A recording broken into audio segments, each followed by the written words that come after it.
Pope Francis defending free speech during a trip to the Philippines, but he warns that there are limits. The pontiff says that people should avoid speech that will provoke others.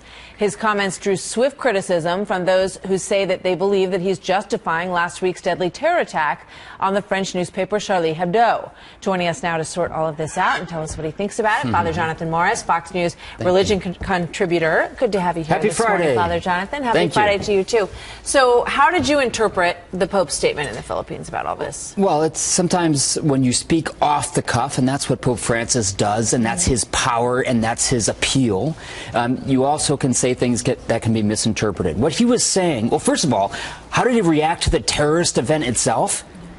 He said it was atrocious, it's impossible in the name of God in any legitimate way to be killing the innocent. That's all he said. He didn't say anything more. That's what he said at the beginning. He also called, I should say, he called Muslim leaders to stand up and to speak out against it. But then, a week and a half later or so, they asked him on the plane, hey, what's the limits of this freedom of expression? What about respect? And so you have to answer that. So that's what he tried to do.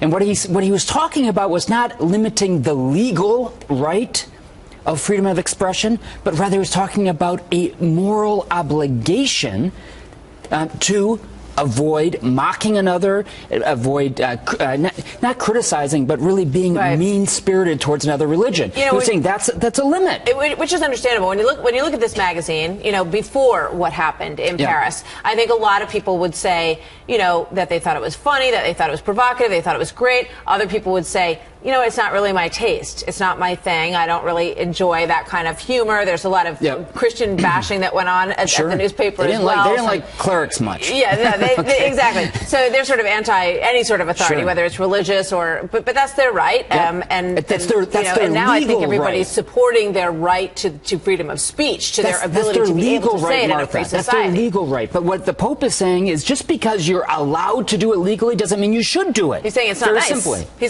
said, you know, if somebody how's that? insulted my mother, you can expect a punch. This is normal, you know what, which I think is what caught a lot of attention. I think the Pope. I don't think the Pope should have said that.